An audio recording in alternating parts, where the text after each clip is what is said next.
Hello. അപ്പോൾ നമ്മൾ understanding ഡ്രാമയിൽ, അതായത് 142-ൽ മോഹൻ രാഗേഷിൻ്റെ പ്ലേ ആയ ഹാഫ് വേ ഹൗസ് ഒന്ന് നറേറ്റ് ചെയ്യാൻ പോവാണ്. അതായത് ഇതൊരു ആധേ അധൂരെ എന്ന് പറയുന്ന വളരെ ഫേമസ് ആയിട്ടുള്ളൊരു ഹിന്ദി പ്ലേയുടെ ഇംഗ്ലീഷ് ട്രാൻസ്ലേഷനാണ് കേട്ടോ. അപ്പോൾ മോഹൻ രാഗേഷ് എന്ന് പറയുന്നത് one of the famous Hindi play റൈറ്ററാണ്. അദ്ദേഹം ഒരു ക്രിട്ടിസൈസറാണ്, അദ്ദേഹം ഒരു ഡ്രമാറ്റിസ്റ്റും അതേപോലെ വളരെ ഫേമസ് ആയിട്ടുള്ള ഒരു ഒരുപാട് ലിറ്റററി മൂവ്മെൻറ്റ്സിന് ഒക്കെ ചുക്കാൻ പിടിച്ചിട്ടുള്ള വ്യക്തിയാണ് അദ്ദേഹം. 1925 പഞ്ചാബിലെ അമൃത്സറിലാണ് ജനിക്കുന്നത്. അദ്ദേഹത്തിൻ്റെ ഫാദർ ലോയർ ആയിരുന്നു. പിന്നെ അദ്ദേഹം വളരെയധികം എഡ്യൂക്കേറ്റഡ് ആയിട്ടുള്ള MA ഇൻ ഇംഗ്ലീഷ്, ഹിന്ദിയൊക്കെ അദ്ദേഹം എടുത്തിട്ടുണ്ട്. അതേപോലെ ഒരു മിഡിൽ ക്ലാസ് ഫാമിലിയിൽ, educated middle class, urban middle class ഫാമിലിയാണ് അദ്ദേഹം ജനിച്ചിട്ടുണ്ടായിരുന്നത്. അപ്പോൾ അദ്ദേഹം എഴുതിയിട്ടുള്ള ഈ ഒരു സ്റ്റോറി എന്ന് പറയുന്നത്, ഈ ആദ്യ അധൂരെ എന്ന് പറയുന്ന സ്റ്റോറി വളരെ ഫേമസ് ആയിട്ടുള്ള വർക്കാണ്. അപ്പോൾ അദ്ദേഹത്തിൻ്റെ ഒരു 1960-ൽ ഇന്ത്യയിലൊരു മാറുന്ന നാഗരികമായ ഒരു ചുറ്റുപാടിൽ ഒരു ഫാമിലി സ്ട്രക്ചറിന്, സോഷ്യൽ സ്ട്രക്ചറിന് വന്നിട്ടുള്ള ഒരു മൂല്യച്യുതി, അപ്പോൾ വന്നിട്ടുണ്ടായിരുന്ന ഒരു പ്രശ്നങ്ങളെക്കുറിച്ചാണ് അദ്ദേഹം ഈ ഒരു സ്റ്റോറിയിൽ പറയുന്നത്. അദ്ദേഹം ഹാഫ് വേ ഹൗസ് എന്ന് പറയുന്ന ഈ ഒരു സ്റ്റോറിയിൽ പ്രൊട്ടോഗണിസ്റ്റ് ഒരു ഫീമെയിൽ ആയിട്ടുള്ള സാവിത്രിനെയാണ് ഇതിൽ അദ്ദേഹം പോർട്രേറ്റ് ചെയ്തിട്ടുള്ളത്.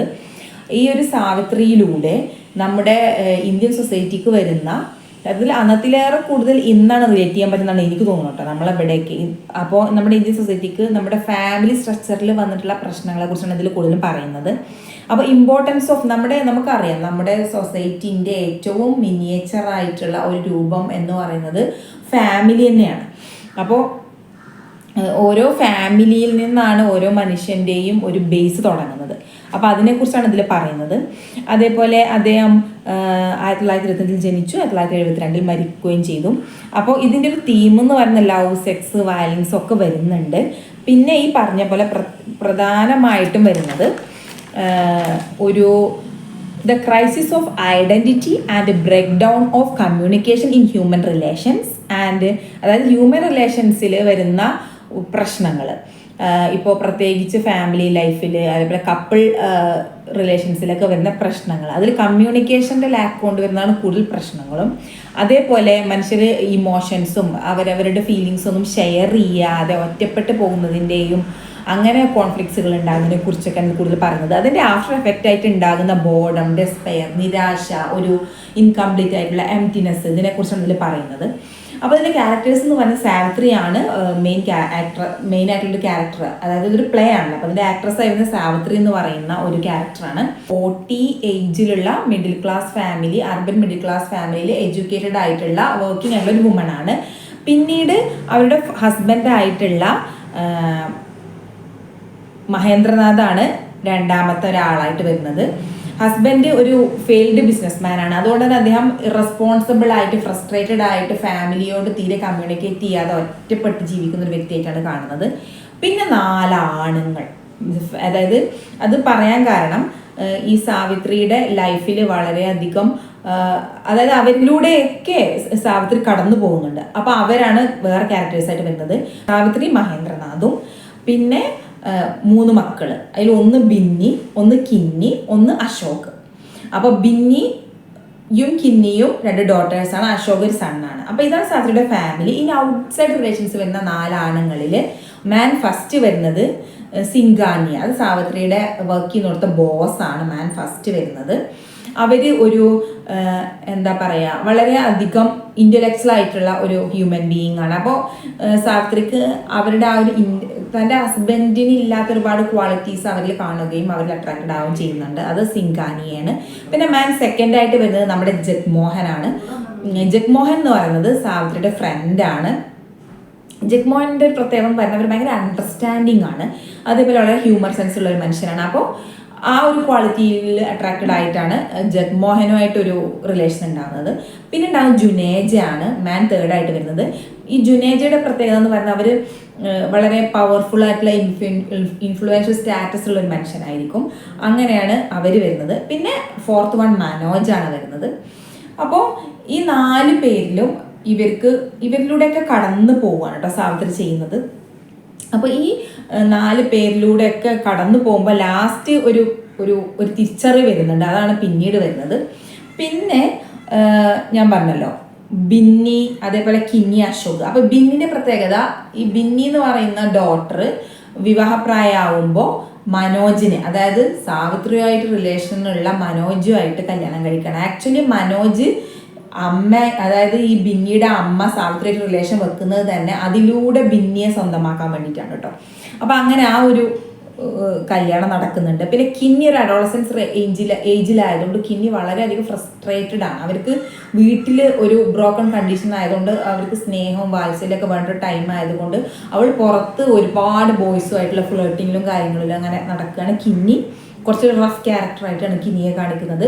പിന്നെ അശോക് സണ്ണ്, അശോകിനെ കുറിച്ച് പറയുകയാണെങ്കിൽ അശോകിന് കുറേയധികം ജോലിയും കാര്യങ്ങളൊക്കെ സെറ്റാക്കാൻ വേണ്ടിയിട്ട് ഒരുപാട് സാവിത്രി ശ്രമിക്കും. പക്ഷേ അവളുടെ പിന്നെ ബോസായിട്ടുള്ള പിന്നെ ജഗ്മോഹനോടൊക്കെ പറയുകയും അങ്ങനെ ജോലി സെറ്റ് ആവില്ല. അപ്പം അതിൻ്റെ ഒരു ബുദ്ധിമുട്ടുണ്ട്. പിന്നെ അശോകന് അമ്മയുടെ മറ്റുള്ള പുരുഷന്മാരായിട്ടുള്ള ആറ്റിറ്റ്യൂഡും അമ്മയുടെ ഈ ഒരു ഇതൊന്നും ഇഷ്ടപ്പെടുന്നൊന്നുമില്ല അശോകന്. പക്ഷേ അശോകന് സ്വന്തമായ സഫിഷ്യൻ സ്റ്റേജിലേക്ക് വളരാനോട്ട് പറ്റുന്നില്ല. അതിനുള്ള ഒരു ഇത് ആ ഒരു ഫാമിലി അറ്റ്മോസ്ഫിയറിന് അശോകന് കിട്ടുന്നില്ല. പിന്നെ ഉള്ളത് എന്താണ്, ഇത്രയും ക്യാരക്ടേഴ്സാണ് ഇതിലുള്ളത്. അപ്പോൾ ഇതെങ്ങനെ വെച്ചിട്ടുണ്ടെങ്കിൽ ഇപ്പോൾ സാവിത്രിനെ സംബന്ധിച്ച് സാവിത്രി വളരെയധികം ഫ്രസ്ട്രേറ്റഡ് ആണ്. അതായത് ഹസ്ബൻഡിൽ നിന്നുള്ള ഒരു ഇമോഷൻസ് അവർക്ക് ഫുൾഫിൽ ആവുന്നില്ല. തൻ്റെ ഹസ്ബൻഡ് വളരെ യൂസ്ലെസ് ആണ്, അതേപോലെ റെസ്പോൺസിബിൾ ആണ്, അതൊക്കെ സത്യമാണ്. പക്ഷേ അവർ തമ്മിലൊരു കമ്മ്യൂണിക്കേഷൻ ഇല്ലാത്തത് കൊണ്ട് തന്നെ അവർ ഒരു വീട്ടിൽ തന്നെ വളരെ ഒറ്റപ്പെട്ട ജീവിതമാണ് അവരെല്ലാവരും നയിക്കുന്നുണ്ടായിരുന്നത്. പിന്നെ ഈ ബിന്നി എന്ന് പറയുന്ന മകളെ കല്യാണം കഴിച്ച് മനോജിൻ്റെ അടുത്ത് അയച്ചെങ്കിലും ബിന്നി ആഗ്രഹിച്ച ഒരാളല്ല മനോജ്. അതുകൊണ്ട് തന്നെ ബിന്നി അവിടെ പ്രശ്നം ഉണ്ടാക്കി വീട്ടിലേക്ക് വരും. എന്നാൽ വീട്ടിൽ വരുമ്പോൾ അമ്മയും അച്ഛനും അപ്പോഴും വഴക്കിട്ടുകൊണ്ടിരിക്കുകയാണ്. അപ്പം മോളെ ശ്രദ്ധിക്കാൻ അവർക്ക് ടൈമില്ല. അതുകൊണ്ട് മോളെ ചേർത്ത് പിടിക്കാനോ കാര്യങ്ങൾ ചോദിച്ചറിയാനോ അവർക്ക് പറ്റുന്നില്ല. അപ്പോൾ അവിടെയും അവർ ഒരു അമ്മ എന്നുള്ള രീതിയിൽ ഫെയിൽ ആവുകയാണ്. അപ്പോഴും അവിടെ ബിന്നിയുടെ ഫാമിലി ലൈഫ് അവിടെ ബ്രോക്ക് ആവുകയാണ് ചെയ്യുന്നത്.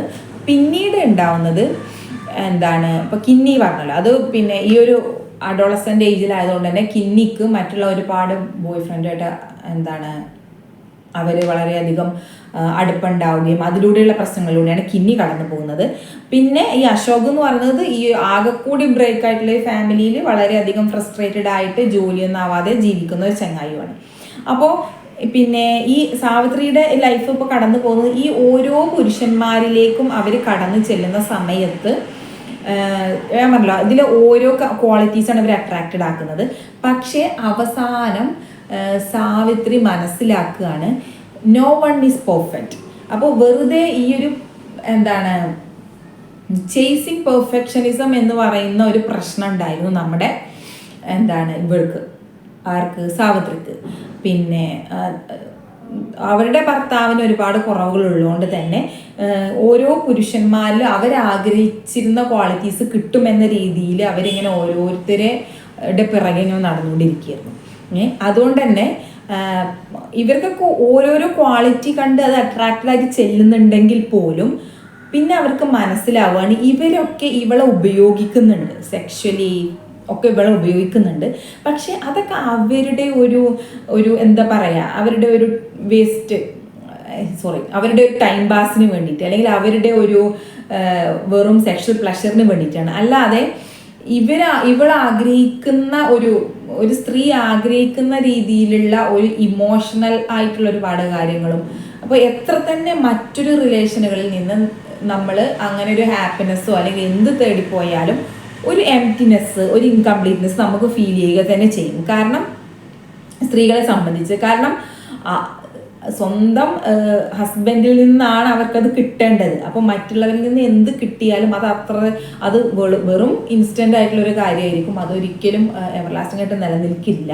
അപ്പോൾ അതുകൊണ്ട് തന്നെ ഒരു എംപ്റ്റിനെസ് അവർക്ക് എപ്പോഴും ഫീൽ ചെയ്തുകൊണ്ടിരുന്നു. അതേപോലെ ഈ പുരുഷന്മാരൊക്കെ ആണെങ്കിലും അവർക്ക് അവൾ എന്ന് പറയുന്നൊരു ടൈം പാസ് ആണ്, അവരുടെ ഒരു സെക്ഷൽ പ്ലഷറിനുള്ള ഒരു ഒബ്ജക്റ്റ് മാത്രമാണ് അവൾ. അപ്പോൾ ഈ ഒരു തിരിച്ചറിവ് വരികയും പിന്നീട് ഇവരിൽ ഓരോരുത്തരും വീട്ടിലേക്ക് മടങ്ങുകയാണ് ചെയ്യുന്നത്. അതായത് ഓരോരുത്തരായിട്ട് ആ ഫാമിലി എന്ന് പറയുന്ന ആ ഒരു കെട്ടുറപ്പിലേക്ക് അവർ മടങ്ങുകയാണ് ചെയ്യുന്നത്. അപ്പോൾ ഹസ്ബൻഡ് ആണെങ്കിലും തൻ്റെ തെറ്റ് തിരിച്ചറിയുകയും തൻ്റെ ഫാമിലിക്ക് പ്രൊവൈഡ് ചെയ്യുന്നത് തൻ്റെ ഉത്തരവാദിത്തമാണെന്നുള്ള ഒരു തിരിച്ചറിവ് വരികയും അയാൾ റെസ്പോൺസിബിലിറ്റീസ് ഏറ്റെടുക്കാൻ തയ്യാറാവുകയും ചെയ്ത് ശരിയാവുന്നുണ്ട്. അതേപോലെ സാവിത്രി ആണെങ്കിൽ ഹസ്ബൻഡിന് അനാവശ്യമായി ബ്ലെയിം ചെയ്യൽ നിർത്തിയിട്ട് അവർ പരസ്പരം അവരുടെ ഒരു അവർക്ക് സംഭവിച്ചിട്ടുള്ള കുറ്റങ്ങളൊക്കെ സമ്മതിച്ച് അവർ പരസ്പരം അണ്ടർസ്റ്റാൻഡിങ്ങിൽ പോകാൻ വേണ്ടി ശ്രമിക്കുന്നു. പിന്നെ ബിന്നിയുടെ ഫാമിലി ലൈഫ് ശരിയാക്കാൻ വേണ്ടിയിട്ട് ശ്രമിക്കുന്നു. മക്കളെ അശോകിനെ ആണെങ്കിൽ കിന്നിയെ ആണെങ്കിൽ ചേർത്ത് പിടിക്കാൻ വേണ്ടി ശ്രമിക്കുന്നു.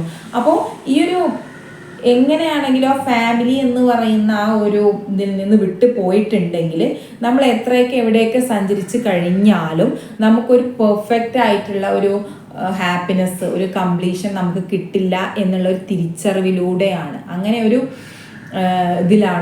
അതാണ് ഇതിൻ്റെ ഒരു ക്ലൈമാക്സ്. അപ്പോൾ വളരെ നല്ല രീതിയിൽ അവസാനിക്കുന്ന ഒരു സ്റ്റോറിയാണ്. എന്നാൽ ഫാമിലിയുടെ ഒരു ഇമ്പോർട്ടൻസ്, നമ്മുടെ പ്രത്യേകിച്ച് ഇന്ത്യൻ സൊസൈറ്റിയിൽ ഫാമിലിക്കുള്ള ഒരു ഇമ്പോർട്ടൻസും കാര്യങ്ങളും ഇതിൽ നറേറ്റ് ചെയ്യപ്പെടുകയും ചെയ്യുന്നുണ്ട്. അപ്പോൾ എൻ്റെ നറേഷൻ നിങ്ങൾക്ക് മനസ്സിലായെങ്കിൽ please like and comment below.